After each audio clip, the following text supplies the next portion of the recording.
start your presentation. I think everybody is ready to go. Thank you. Okay. All right. Thank you, Rhonda. Thank you very much. Welcome, everybody. Obviously, the topic for this webinar is NetSuite three-way match.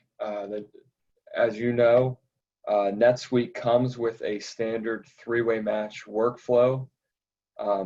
It comes with the NetSuite approvals bundle. The bundle number is 240841, and that's what we're going to be reviewing today. So, excuse me one second. Go to the next slide here. Okay, so as Rhonda said, I'm Jordan Curry. I'm a senior consultant with GYF. I've been with GYF for 3 years now.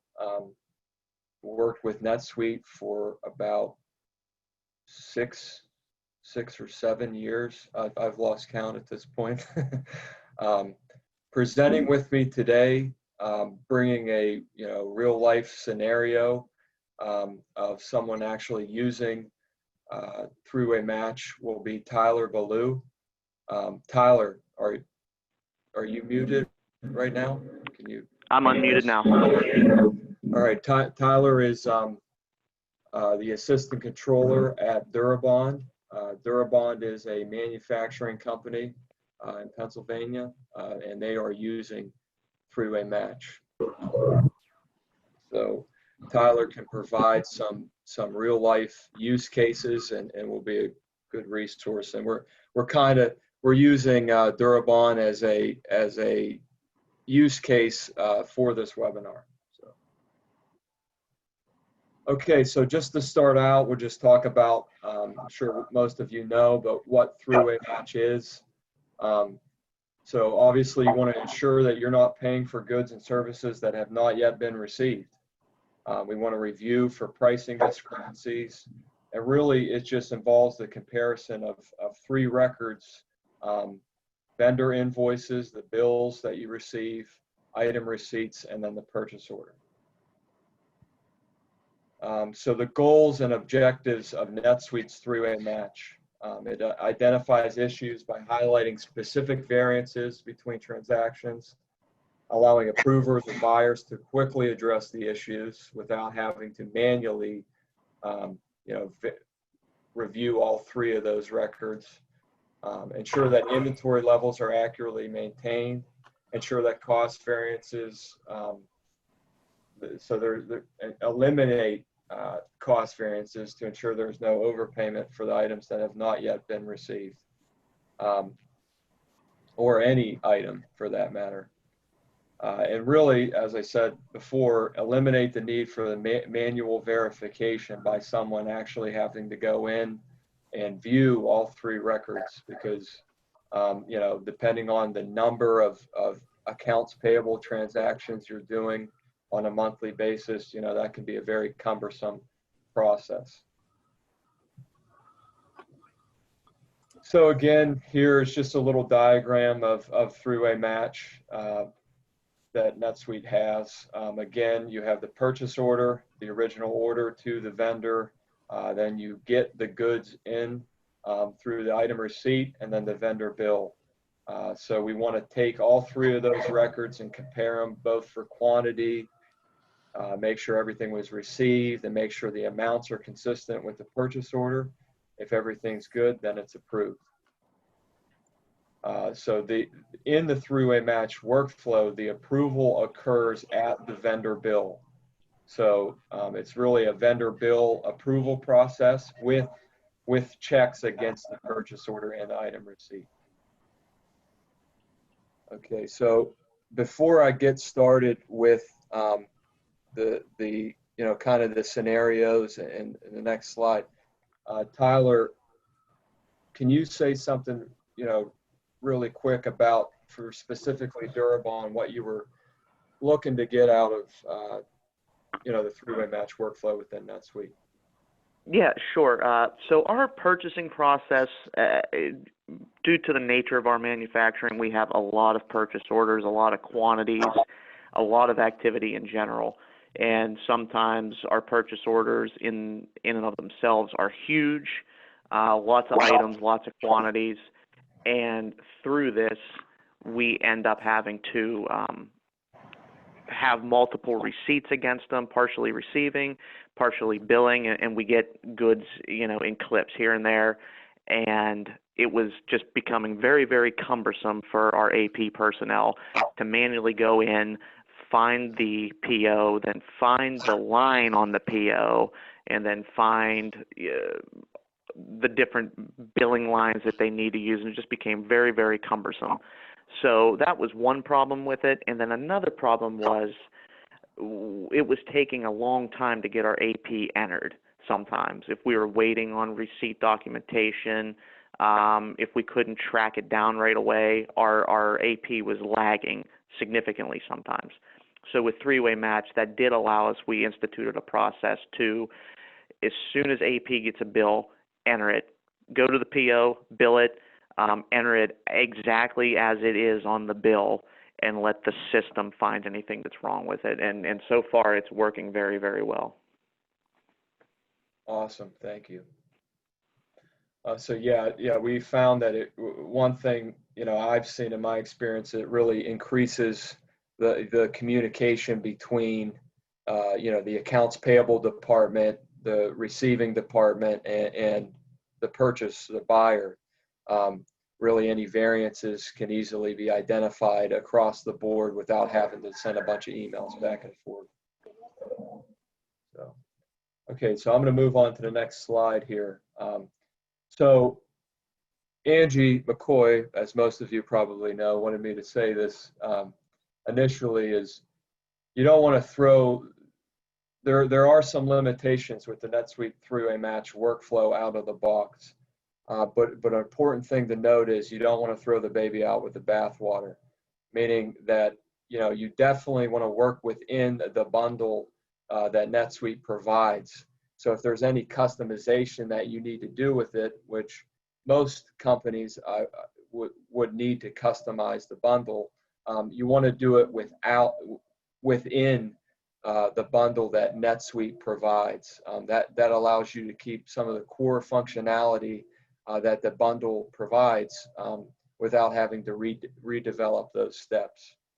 So with that being said, there are some limitations to the NetSuite three-way match workflow, and we are going to talk about, kind of in Durabon's case, what we did to get around those limitations. So if you have read through the three-way match documentation that NetSuite provides, it tells you right at the bottom of it, there is a limitation, and that is item receipts that have been partially received are not supported. So that is, particularly in Durabon's case, that was the biggest hurdle that needed to be addressed. Some other small things are out of the box, only one approval level. So a lot of times people want multiple different approvals. So that would need to be customized. And as well as, there might be industry specific requirements. For instance, in Durabon's case, not all items they wanted to go through this process. They only wanted particular items to go through this process. And there can be some other examples that come up. So, that's another reason that you're going to probably need to customize the bundle. So overcoming those limitations, again, this is standard workflow, addresses 80% of the requirements. That's what we have found, GYF, when working with the bundle. There's a lot of, an example will be, which we'll look at later, the bill exception record that gets generated, where you can see, it'll tell you there's a discrepancy between what's been received and what's been billed. So again, it's important not to just throw the baby out with the bathwater, to keep within the, the workflow that NetSuite provides. So obviously, to overcome the limitations, we need to develop a customization with that NetSuite three-way match workflow to account for partial receipts. Because, what if there's multiple receipts and multiple bills all need to be checked against the line level of the purchase order against the receipt, and then the line level of the bill. So those were really the areas where using the standard workflow, not really heavily customized, was kind of falling short. So we'll talk more about that in the next scenarios here. Okay, so I have 3 scenarios. Tried to just fit all 3 of the records in one screen here, so I hope everybody can see it. So at the top there, we got a purchase order. So this particular scenario is just like a basic, I would say, an accounts payable mistake, let's say. So for the purchase order, we have 2 items on the purchase order. 1 box of 8, 2 boxes of 8. Then we have the item receipt. The receipt's done for the first line for 1 box of 8. And then we get the vendor bill. And let's say the accounts payable department enters the vendor bill for the same rate for 1, but they put 1 each. So in that scenario, the workflow result gets flagged, goes into pending approval. So if you look at the top left, that's the vendor bill in NetSuite. So you get, once it goes into pending approval, you get the approve bill, reject bill button, as well as the bill exception button. When you click that button, you see the transaction approval exceptions, which is on the top right. That's where it alerts the user to what the issue is with the bill. There's a quantity variance between the items received. There is a rate difference between the purchase order and the vendor bill. And those descriptions and wording all can be customized within the workflow, which is kind of a cool thing, because I've seen people try to rebuild this, but why would you rebuild it when you got this functionality, right within what NetSuite provides?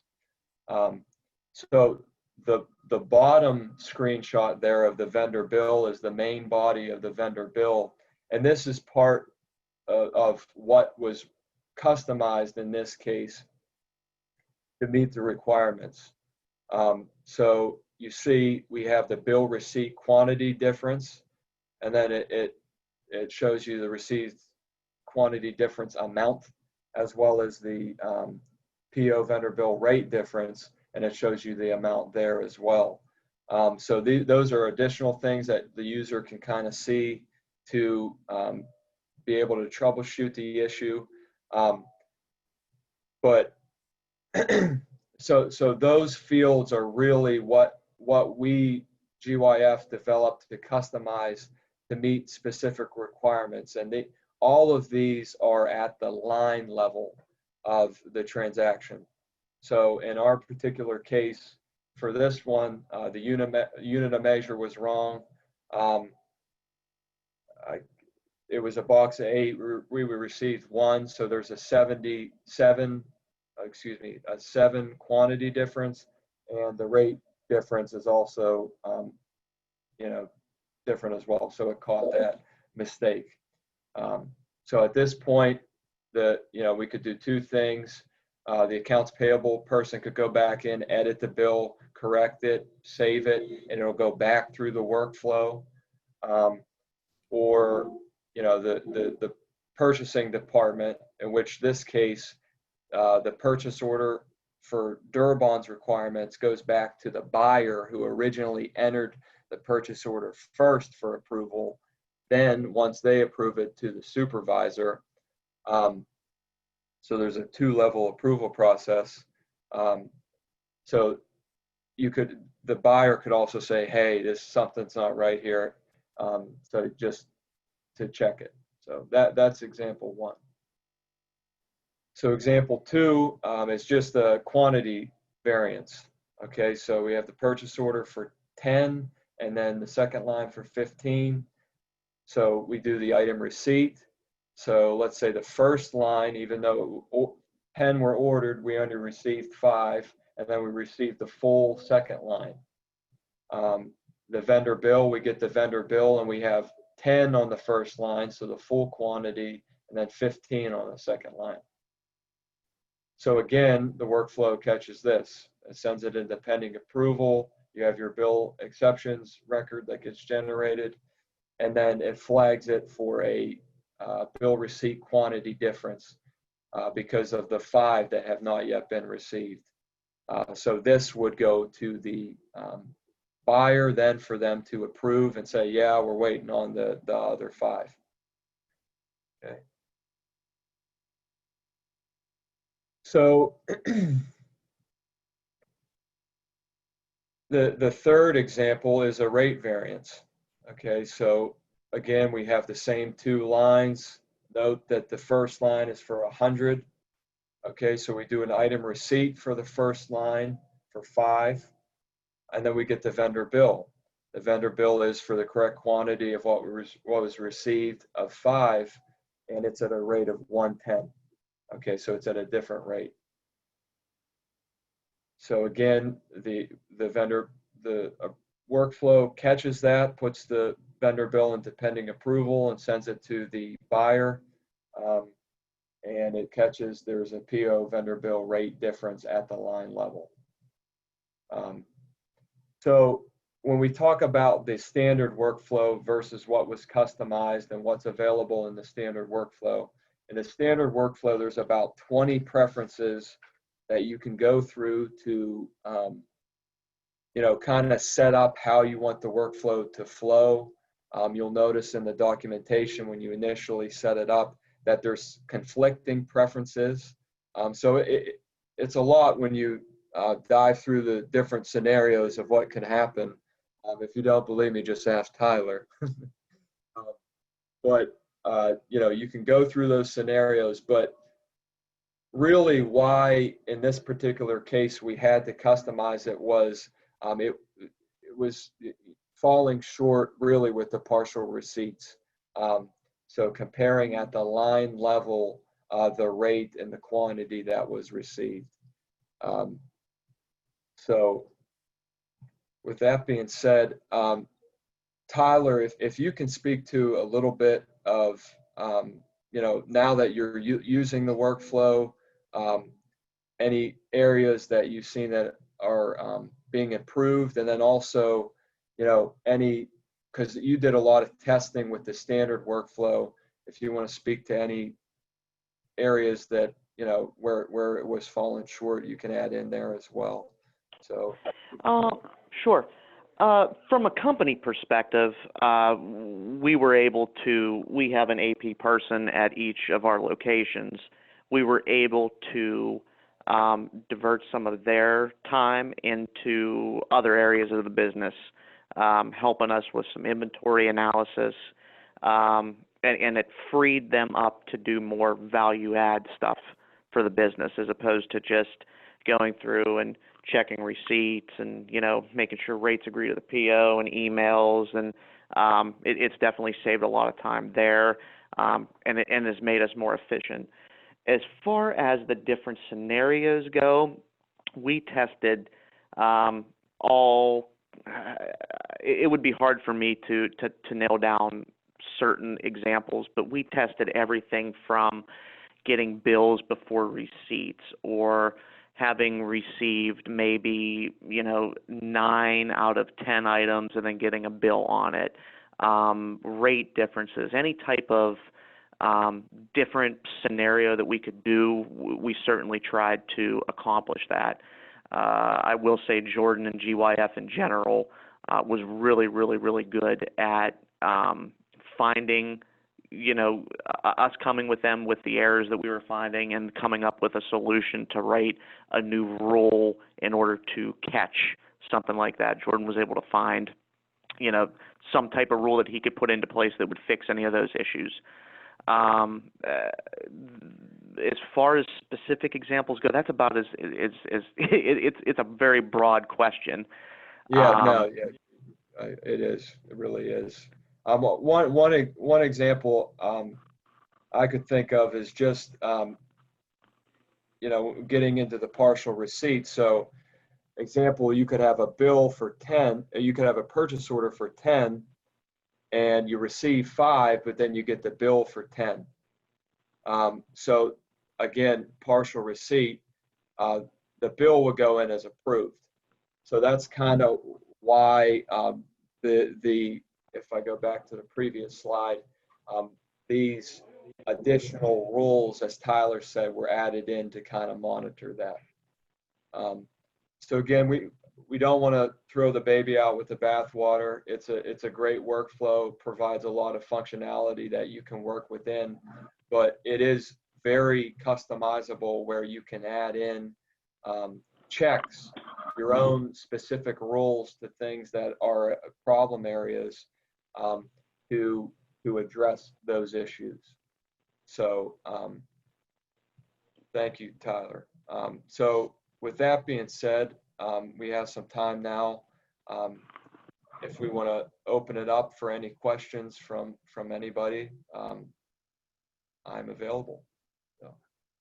Yeah, thank you, Jordan and Tyler.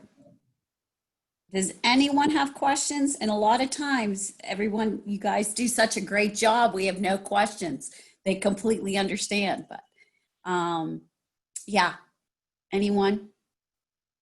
I have a question. It's Steve Baylog. Go ahead, Steve. Okay, well, actually, two questions. Does it work for two-way as well? Like you set it up for three-way, but if you have non-inventory items, are they included in their own right, or is this strictly only three-way? Jordan or Tyler, do you guys want to answer that one? Yeah, sure. So are you asking inventory items versus non-inventory items, or are non-inventory items included in this? Yeah, that's what I'm asking. Yes, yeah. So that was actually, that's a great question, because that was part of one of the issues that we had to get around with the way that we were doing the custom check. So you'll know that inventory items, they post when they're upon receipt. Non-inventory items, you have the option to post them on receipt or not. I believe the preference is you check the preference on the item to accrue receipt. So if that preference is not checked, the item receipt doesn't post to the GL. So that's where it was kind of difficult, because it didn't post. We kind of had to change the way we were doing it to compare just against the quantities, but that can be addressed. So yes, regardless if it's an inventory item or a non-inventory item, it goes through the same process. It checks against the quantity that's received and the rate. But that's something you had to add on, right, Jordan? Correct. We had to add it on, particularly for the line level. But let's say your organization doesn't have there's not going to be multiple different receipts, multiple bills. The standard workflow would still work on non-inventory items. That was just part of the custom development, really comparing it at the line level, where that was a big difference, because non-inventory items were non-posting versus inventory items the receipt was posting. So yes, I mean, the standard bundle does support non-inventory items, and as well as if you're going to customize the solution, it can be customized to work with that. Okay, good, thank you. And then what about like multiple issues on the same line? Like say you had a quantity and rate variance, would it recognize both, or does it only do the first one, and then when you run it, you do it again, and it picks them up one at a time? It recognized both. It will recognize both of them. So a rate or a quantity variance, or potentially the item wasn't on the original purchase order. It'll if there's however many roles that you deploy for your three-way match checks, it'll recognize all of them on each line, so that there's no limitation there. So, All right, great, thank you. yep. Hey, Jordan, this is Patty Stokey from Troy. Hi. What is the best practice for handling when today with the automation, a lot of times you'll get your electronic invoices before you even get your shipment from the vendor. What is the best practice for, handling receiving the invoice before the shipment's received? Do you just hold off on the invoice before you enter, or is there a different way? So that's a good question as well. So in this particular case, that was also something that came up in Durabon's case, where they were getting invoices and needed to, pay those invoices before the receipt actually occurred. So in that case, those particular type of items, we shut off the approval process for, filtered those out because that's happening very frequently. That being said, if you still want it to go through the three-way match process, which it can, it's just going to say, it's going to say pending approval, the items have not yet been received. And that would go to the buyer for them to say, okay, yeah, I want to pay this in advance of receipt. At that point, as far as the follow-up, if those items have been received, really that the three-way match workflow, again, occurs on the vendor bill. So once that's approved, the workflow's done. But I would say the best practice would be then to ensure that your open purchase order list is clean, meaning that you're on a monthly basis reviewing, your purchase orders. Have they been received? Have they not, why is this hanging out there? And making sure you're cleaning up and closing any old purchase orders. Because in that case, then if, you had a purchase order that was billed in advance of receipt, and you never received the the goods, then you could see, okay, this is still open. Why? You know what I mean? So that's typically the best practice, and that's not only just for purchase orders. That's on the sales order side as well. You want to ensure that you're cleaning up and keeping both of those lists clean. So. Hey, Jordan, it's Tyler. Can I add something to that? Yeah, sure. That was one of the first things that we realized when we rolled this out, that, AP was getting all these emails on all these bills, and it was just a lag. We were sometimes getting the bills before the shipments a lot of times. So what we did, it's an unfortunate workaround, but just more practical for us, since we do have a lot of transactions. We didn't want to overwhelm the buyers. We are holding them for a couple days. If they're not received yet, we're just holding off a couple days. And then after a couple days, if they're not received, then we go ahead and input them. What we use, what Jordan's referring to as the items that we've turned off on three-way matching, and I don't know if this is the case for any of you, is our inventory, our raw materials. We always get billed before we receive them, because the nature of our business, our raw materials come down a railroad, and it takes some time for it to actually get to the plant. But we pay in discount, so we need to enter our AP invoices right away.